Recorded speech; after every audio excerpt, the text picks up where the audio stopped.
Okey, Assalamualaikum warahmatullahi wabarakatuh. Salam hormat, salam sejahtera. Bertemu kita sekali lagi dalam edisi Terjah Suara Rakyat Mahai. Kali ini saya nak menjawab persoalan yang ditimbulkan oleh netizen ya.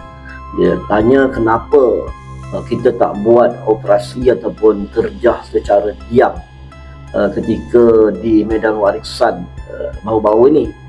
Kenapa perlu dihebahkan? Ia boleh menyebabkan warga asing tersebut dapat tahu dan lari. Itu soalan dia. Jadi saya nak jawab lah. Saya nak beritahu operasi ataupun edisi terjah yang kita buat di medan warisan itu sebenarnya telah saya laporkan awal-awal kepada pihak berkuasa. Saya dah laporkan.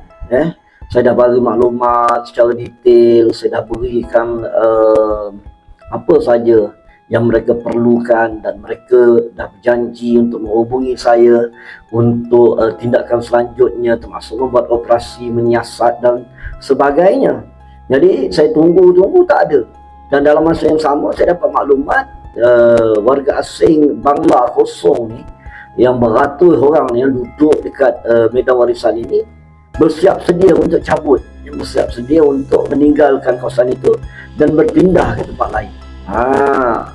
Jadi susulan daripada itu yang menyebabkan kita terpaksa terjah sendiri.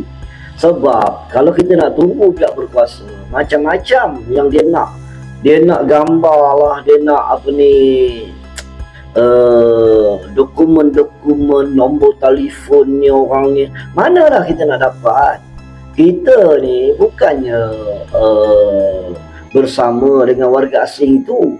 Kita nak ambil gambar pun kita kena pergi. Sebab itulah kami pergi buat edisi terjah, sebab saya nak ambil gambar video lah, nak tunjuk bukti. Sedangkan ketika kita pergi itu, segala bukti, motor ejen, segala bukti berkaitan dengan tempat, lokasi yang diberikan oleh informer itu tepat. Ada, dan kita dah ketuk pintu, mula-mula tu pintu tu buka. Lepas tu dia tak buka, tutup. Maknanya memang ada dekat bilik tu. Memang ada dekat bilik tu. Jadi kita nak harapkan siapa lagi? Saya dah lapor ke pihak berkuasa, dia tunggu lah kali pecah lubang. Makna warga asing dia dapat tahu pula dah. Yang saya ni akan membuat edisi terjah ataupun yang maklumat itu telah bocor, dia dapat tahu lah. Jadi dia nak lari lah. Jadi bila dia nak lari, kita terpaksa pergi nak membuktikan bahawa wujudnya warga asing yang duduk di situ, yang dijaga oleh ejen, yang membuat kerja dekat LKIM Kuantan, yang secara haram, tanpa ada permit, tanpa ada dokumen yang sah, yang kosong, yang diperdagangkan.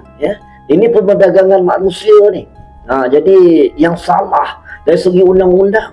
Jadi sepatutnya pihak berkuasa dapat saja maklumat, terus pergi. Saya siap beritahu, saya nak bantu, nak tunjuk tempat. Dia buat tak tahu, tak ada hubungi, tak ada apa. Senyap tiba-tiba warga asing pula yang dapat tahu. Maknanya benda ni bocor daripada dalam. Sebab itu bila bocor, saya dah hilang keyakinan kepada pihak berkuasa. Akhirnya terpaksa lah kita terjah sendiri sebab kita dapat maklumat dan sehari dua tu dia nak lari pada. Dia tak jadi hujung bulan, dia nak lari saya dua. Dia menunjukkan bahawa maklumat yang kita berikan kepada pihak berkuasa bocor lah, ilaha illallah, bocor lah. Sebab itu saya menggesa mereka ini disiasat dan diambil tindakan. So ini yang berlaku bila ada operasi yang pihak berkuasa buat 2 hari sebelum operasi dah bocor. Ada dah warga asing nak pindah, ada dah warga asing tutup kedai dan sebagainya. Mana pihak berkuasa kita diperbodohkan oleh warga asing dengan sewenang-wenangnya. Sebab itu rakyat terpaksa buat kerja sendiri. Kami hilang keyakinan. Laporan kami bagi, maklumat kami bagi, bocor. Sebab itu saya gesa siasat pihak yang berkenaan. Siasat, tapi bila kita buat laporan nak pula macam-macam gini, nak hantar Putrajaya lah, nak apa gini, kalau macam tu lambat lah.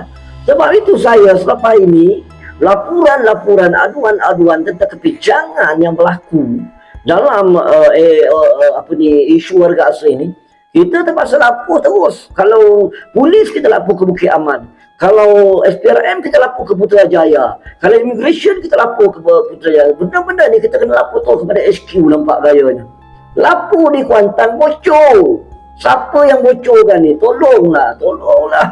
Patutlah isu warga asing ini bertebaran di atas muka bumi Kuantan ni tak selesai. Makin buat operasi, makin ramai yang buka kedai. Makin buat operasi, makin ramai yang duduk dalam kawasan bandaraya Kuantan ni. Penempatan makin banyak di sana sini. Buka kedai runcit, buka kedai kapet, buka kedai hardware, buka kedai restoran dan sebagainya tanpa ikut spek, tanpa ada cucuk tripod, tanpa ada signboardnya, tanpa ada kad kesihatannya, dan kursinya letak di kaki lima. Kalau orang tempatan lah buat kerja macam ni, pasti dia ambil tindakan tegas oleh pihak berkuasa. Pelik, pihak berkuasa bertegas dengan rakyat tempatan, dengan warga asing. Ada lesen besar dia orang ni. Kamu ni tak takut kepada Allah Subhanahu Wa Taala. Cukuplah dengan apa yang berlaku, dengan maklumat yang kita terima. Saya tak nak dedahkan maklumat tentang kepincangan ini, tentang rasuah korupsi ini. Saya tak nak tuduh. Tapi saya dah dapat maklumat video lagi, ya, daripada pihak-pihak informal kita.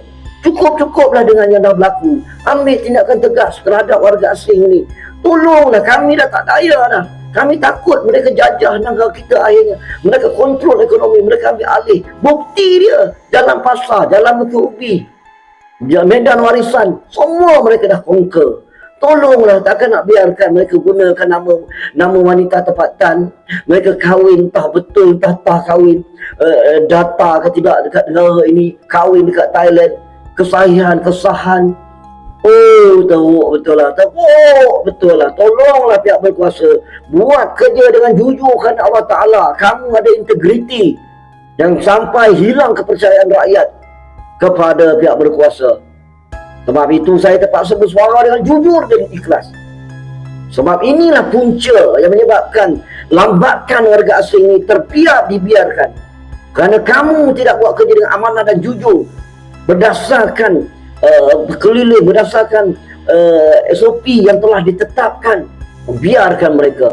Kalau dibiarkan warga asing menggunakan nama orang tempatan ini, yang bini yang digunakan nama tempatan ini, yang menggunakan mereka yang Alibaba ini, akhirnya seluruh bandaraya akan dikuasai oleh warga asing. Adakah ini yang kita mahukan? Adakah ini yang kita mahu sajikan kepada anak cucu kita akan datang? Tolong bertindak dengan betul, tolong bertindak dengan bijak, tolong lakukan kerja-kerja dengan disiplin, dan hormatilah amanah yang telah diberikan oleh rakyat untuk kamu. Sekadar itu dulu. Salam terjah. Sekian, wabillahi taufiq wa hidayah. Wassalamualaikum warahmatullahi wabarakatuh.